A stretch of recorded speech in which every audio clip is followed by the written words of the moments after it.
Hello दोस्तों, हमारे channel में आप सभी का स्वागत है। दोस्तों, आज हम भारत की प्रथम स्वतंत्रता संग्राम 1857 की क्रांति के बारे में पढ़ेंगे। 1857 की क्रांति के जो कारण था, सबसे पहले इसके कारण देखेंगे, स्वरूप देखेंगे, विद्रोह का स्थिति परिकलन करेंगे, इसके बाद इसके असफल होने का कारण भी देखेंगे। तो इसके कारण क्या था, 1857 की क्रांति होने का रीजन क्या था? तो इसके एक या दो कारण नहीं थे। बेसिक किसी भी क्रांति के होने का एक या दो कारण नहीं होता है, अनेकों कारण होता है। ठीक उसी प्रकार से 1857 की क्रांति का अनेकों कारण था, जिसमें पहला कारण हम लोग पढ़ते हैं आर्थिक सुधार।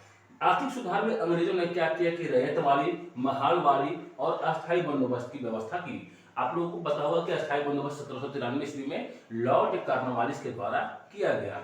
जब आर्थिक सुधार में इतना सब व्यवस्था लाया गया, तो अस्थायी बंदोबस्त और महालवाड़ी और रैयतवाड़ी व्यवस्था के तहत भारत के किसानों का शोषण होने लगा और एक नया चीज उभर कर सामने आया, एक प्रथा जिसे जमींदारी प्रथा कहा गया।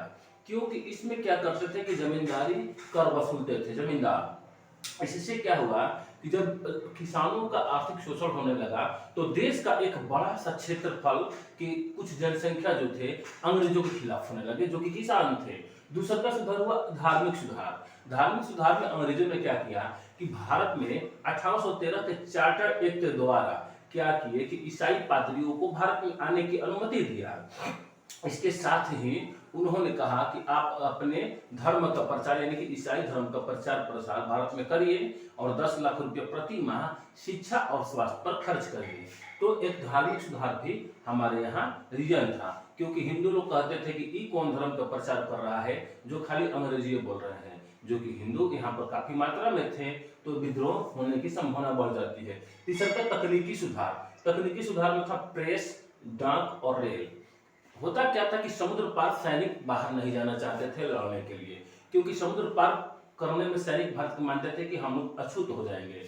और रेल जो था 1857 की क्रांति में अहम भूमिका निभाया, क्योंकि रेल में नीचे ऊपर सीट रहता है। अब उसमें होता क्या था कि ऊपर वाले बर्थ पर पंडित जी को सीट मिल गया, चाहे नीचे वाले बर्थ पर पंडित जी को सीट मिल गया, ऊपर वाले बर्थ पर एससी एसटी का। इससे क्या होता था कि पंडित जी कहते थे कि हम अछूत हो गए, ऊपर एससी एसटी का छाया मेरे पर पड़ रहा। तो 1857 की क्रांति में रेल भी अहम भूमिका निभाता है। इसके बाद सैनिक कारण भी महत्वपूर्ण कारण होता है।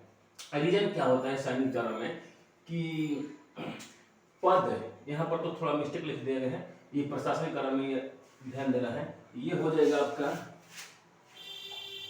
ये आपका प्रशासनिक कारण और ये आपका सैनिक कारण। तो सैनिक कारण में पहले देख लेते हैं। तो पद यानी कि भारतीय सेना में जो उस समय ब्रिटेन के भी थे, ब्रिटिश सैनिक भी थे और भारतीय सैनिक भी थे, दोनों की प्रमोशन में भेदभाव होता था। भारतीय सैनिकों को निचला पद दिया जाता था, सिपाही से ऊंचा पद नहीं दिया जाता था, हवलदार या सूबेदार तक सीमित रख दिया जाता था। वहीं अंग्रेज सैनिक आते थे तो बड़े बड़े प्रोन्नति प्रमोशन जल्दी कर लेते थे। इसके साथ साथ भारतीय सिपाहियों को वेतन कम दिया जाता था और ब्रिटिश सिपाहियों को वेतन ज्यादा दिया जाता था। इसके साथ साथ उनके रहन सहन और खान पान में भी बदलाव किया गया, जो कि 1857 की क्रांति में सैनिक कारण अति महत्वपूर्ण होता है। अगर प्रशासनिक कारण देखते हैं तो पेंशन बंद कर दिया गया, जैसे मुगल सम्राट का जो 26 लाख रुपए का वार्षिक पेंशन था, वारेन हेस्टिंग्स के द्वारा बंद कर दिया गया था। नाना साहेब जो कि पेशवा थे, उनका भी वेतन बंद कर दिया गया। इसके बाद जमींदारी प्रथा समाप्त हो गई। तो जितने भारत के शासक थे जिनको अंग्रेजों ने पेंशन देना शुरू किया था, उनका पेंशन बंद हो गया। इसके साथ साथ उनकी जब जमींदारी प्रथा समाप्त हुई जमींदारों को, तो ये राजवंश या राजघराना वंश के जो व्यक्ति थे, ये भी क्या किए कि अंग्रेजों के खिलाफ विद्रोह करने के लिए सोच रहे थे। इतना सब रीजन हुआ तो ये सब चिंगारी था, ये सब चिंगारी धधक रहा था। उस चिंगारी में आग में घी डालने का कार्य किया तात्कालिक कारण।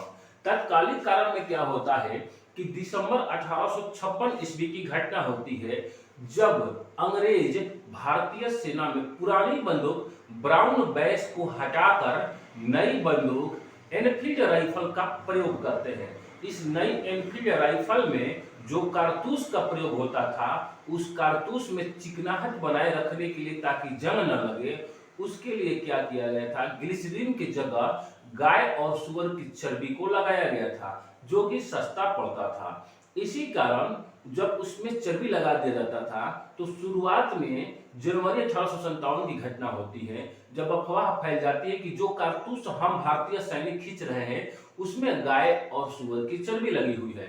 शुरुआत में अंग्रेजों ने इसे अफवाह बताया, लेकिन धीरे धीरे जब यह बल जोर पड़ने लगा कि हमारे कारतूस में जो यूज करते हैं सिपाही, उसमें गाय और सुअर की चर्बी लगी हुई है। घटना होती है मार्च 1857 ईस्वी की, जब एक सिपाही जो कोलकाता में गाय और सुअर की चर्बी में मांस जहां पर पिघलाया जा रहा था जाकर वहां पर देख लेता है और आकर पूरे सिपाहियों में हल्ला कर देता है। वही सेम चीज मंगल पांडे का नाम आता है, जब मंगल पांडे जो कि कोलकाता के बैरकपुर छावनी के 34वीं रेजिमेंट इन्फेंट्री रेजिमेंट के सिपाही थे, ये जाते हैं अपने कमांडर के पास और कमांडर के पास जाते हैं, बोलते हैं कि तुमने मेरे साथ धोखा क्यों किया हम लोग भारतीय लोगों के साथ। तो उसका जो कमांडर था, कमांडर का नाम था लेफ्टिनेंट बाज और ह्यूरास, तो वो झूठ बोल देता है, बोलता है कि नहीं तुम्हारे खिलाफ क्या किया गया है कि ये भड़काया गया है। तो बोले कि भड़काया नहीं गया है, मैं जिस कल ही कंपनियों में मैंने जाकर देखा है वहां पर गाय और सुअर की चर्बी के मांस को पिघलाकर जो गोली के ऊपर, जो बुलेट के ऊपर जो प्लास्टिक कवर होता था वही बन रहा था, मैं देख कर आया हूँ। अब तो उसका लेफ्टिनेंट के साथ साथ झुका कर लिया, बोला। अब मंगल पांडे बोलते हैं कि तुम लोगों ने हमारे साथ ऐसा क्यों किया।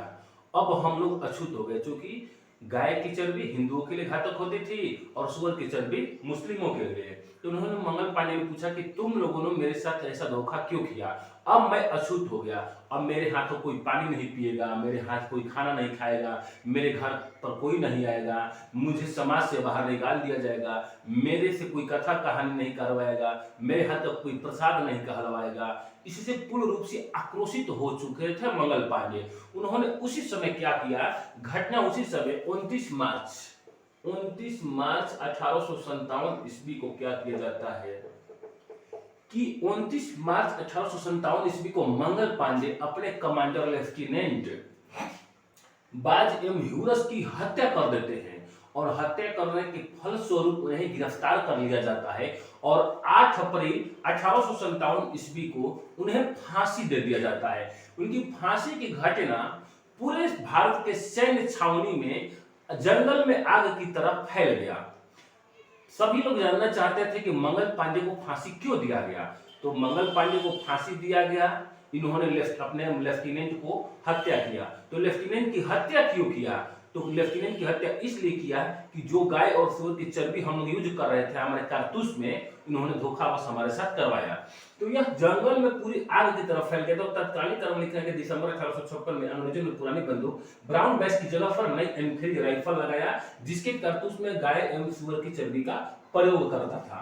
अब 29 मार्च 1857 को मंगल पांडे जो कि 34वीं इन्फेंट्री के सिपाही थे, बैरकपुर में अपने बाज एवं ह्यूज की हत्या कर देते हैं और 8 अप्रैल 1857 को उन्हें फांसी दी गई, जो पूरे भारत की सेना में आग की तरफ फैल गई। और जैसे ही आग की तरफ फैल जाती है तो अंग्रेजों के खिलाफ सभी लोग अब विद्रोह करना चाहते हैं। भारत के सारे रजवाड़े, सारे जमींदार, सारे सिपाही क्या करते हैं कि रोटी और कमल के माध्यम से, ध्यान रखिएगा 1857 की क्रांति का प्रतीक चिन्ह जो था रोटी और कमल, तो रोटी और कमल के माध्यम से ये लोग एक छावनी से दूसरे छावनी, एक राजा से दूसरे राजा और एक जमींदार से दूसरे जमींदार के यहाँ क्या करते हैं कि सिपाही के माध्यम से रोटी और कमल को पहुंचाते हैं और उस पर लिखते हैं कि अंग्रेजों के खिलाफ हमें 30 मई 1857 को विद्रोह करना है।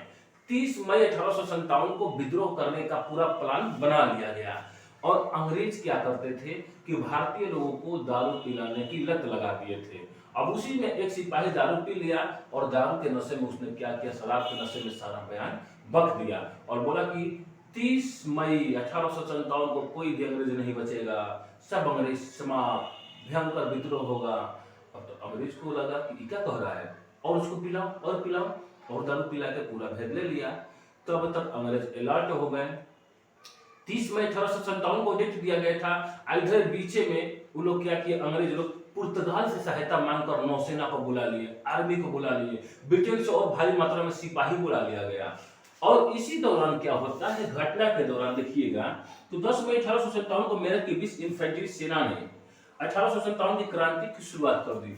जो घटना 30 मई को होना था, 30 मई 1857 को मेरठ का जो था 20वीं बटालियन का सिपाही जो पैदल सैनिक थे, वह 10 मई 1857 को मेरठ से दिल्ली की ओर कूच कर देते हैं। 10 मई 1857 ईस्वी को वह चलते हैं दिल्ली की तरफ और जाकर 12 मई को दिल्ली पर कब्जा कर लेते हैं और सारे हथियार को लूट लेते हैं। अब इस दौरान क्या होता है कि तैयारी तो पूर्ण रूप से थी नहीं, 20 जहां 30 मई को तैयारी करना था, 10 मई को सारा कार्य कर दिया गया और 12 मई को दिल्ली पर हथियार था लूटने में असफल हो जाता है, ठीक ना। जबकि विद्रोह की तारीख 30 मई 1857 को तय था। बिहार, अवध तथा अन्य स्थान के लोग जो क्रांति में भाग लिए थे उन्हें गैर लड़ाकू घोषित किया गया तथा जो क्रांति को दबाने में मदद किया सिख, पठान, गोरखा इन्हें लड़ाकू घोषित कर इन्हें संख्या देखिए यहाँ पर क्या लिखा गया है, कहा गया अंग्रेजों के द्वारा, देखिए दिल्ली पर जब कब्जा कर लेते हैं तो हमारा एक राजघराना देशद्रोही का कार्य करता है, जो कि सिंधिया राज परिवार ग्वाल जो कि मेरठ से जो कि मराठा से ही अलग हुए थे, मराठा से ही सिंधिया राज परिवार अलग होकर अपना राज का संभाल रहा था। यह ग्वालियर का राजघराना था। इसने क्या किया कि 1857 की क्रांति को दबाने में अंग्रेजों की बहुत ज्यादा मदद किया और जो दिल्ली में जो राइफल और बंदूक राइफल जो बम रखा गया था, जितने गोला बारूद, उसके गोदाम में सिंधिया परिवार ने आग लगा दिया ताकि भारतीय लोग इसका उपयोग न कर सके और इस प्रकार से वही लोग विद्रोह को दबाने में असफल रहते थे। यही नहीं, भारतीय सैनिक जो कि अंग्रेजों के खिलाफ विद्रोह कर रहे थे, 3 रेजिमेंट भारत के साथ धोखा किया, पहला सिख, दूसरा का पठान और तीसरा का गोरखा। सिख, पठान और गोरखा क्या किया कि ये भारत के 1857 की क्रांति को दबाने में अंग्रेजों की बहुत ज्यादा मदद किए और इसी कारण से इन्हें लड़ाकू घोषित कर करके इनकी सेना में संख्या बढ़ा दिया गया। जब जो सैनिक सेना में विद्रोह में भाग लिए थे उनको नौकरी से हटा दिया गया, उनकी संख्या कम कर दिया गया। लेकिन जो इस क्रांति को दबाने में अहम भूमिका निभाए जैसे गोरखा, सिख और पठान, इनको लड़ाकू घोषित किया गया और इनकी सेना में संख्या बढ़ा दिया गया, जिसके कारण ये आसानी से विद्रोह को दबाने में सफल हो गए। दूसरा का कारण ये था कि ये लोग उस समय देश प्रेम की भावना किसी के अंदर नहीं थी। नन्ना साहब को पेंशन बंद कर दिया गया था तो बेचारा लड़े थे, कुंवर सिंह का जमींदारी छीन गया था तो 1857 की क्रांति में लड़े थे, 1853 ईस्वी में झांसी की रानी लक्ष्मीबाई का राज छीन लिया गया था तो बेचारी लड़ी थी। मतलब देश भावना नहीं था। जो सरकारी रीजन ये था कि इन्होंने 1857 की क्रांति से दक्षिण भारत अछूता रहा, पूर्वोत्तर भारत अछूता रहा, संपूर्ण उत्तर भारत का जो ऊपर का था, मतलब मध्य भारत, बिहार, उत्तर प्रदेश, बंगाल, मध्य प्रदेश, यही सबसे ज्यादा क्रांति हुआ था। तो 1857 की क्रांति को दबाने के बाद सेना में अंग्रेजी सैनिकों की संख्या बढ़ा दी गई तथा भारतीय सैनिकों की संख्या घटा दिया गया।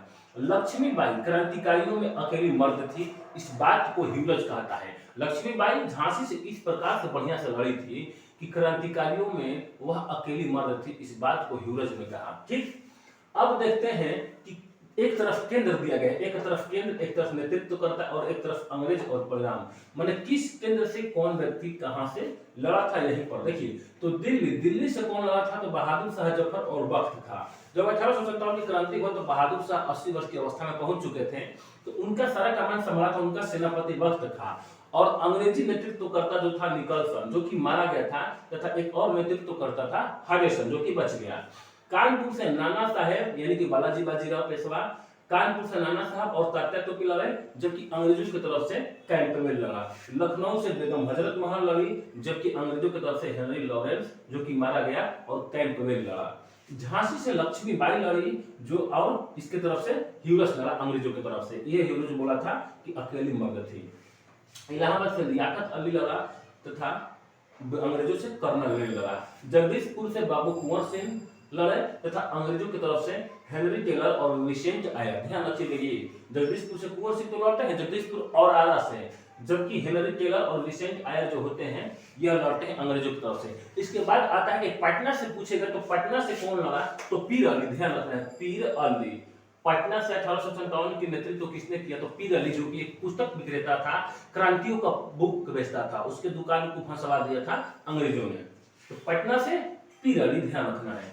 बरेली से लड़े थे खान बहादुर खान और अंग्रेजों की तरफ से हाजी सन लड़ा था। फैजाबाद से मौलवी अहमद अल्लाह, जबकि अंग्रेजों की तरफ से कर्नल ली। फतेहपुर से लड़े थे अजीमुल्ला खान, जबकि अंग्रेजों की तरफ से जनरल रेनाल्ड लड़े थे। अच्छा, 1857 की क्रांति में अलग अलग इतिहासकारों ने अलग अलग अपना मत दिया। जैसे यह भारत का प्रथम स्वतंत्रता संग्राम था, इस बात को कहा बीजी सावरकर ने। किसने कहा? यह 1857 की क्रांति जो थी भारत की प्रथम स्वतंत्रता संग्राम थी, इस बात को किसने कहा? तो बीजी सावरकर ने। आगे बोलते हैं कि यह अंग्रेजों व हिंदुओं के, यह अंग्रेजों वह हिंदू मुसलमानों के विद्रोह था, इस बात को कहते हैं जेम्स ऑटोजन और डब्ल्यू टेलर। तो ये हमको लगता है कि इतना महत्वपूर्ण घटना मैंने आप लोग को बता दिया। एक वीडियो और बना देंगे केंद्र का, दोबारा से बना देंगे कि किस केंद्र से कौन कहा लड़ा, और 1857 की क्रांति के बारे में किस इतिहासकार का क्या मत था। उम्मीद करता हूँ कि समझ में आ गया होगा। इसको ज्यादा से ज्यादा शेयर करिएगा। धन्यवाद।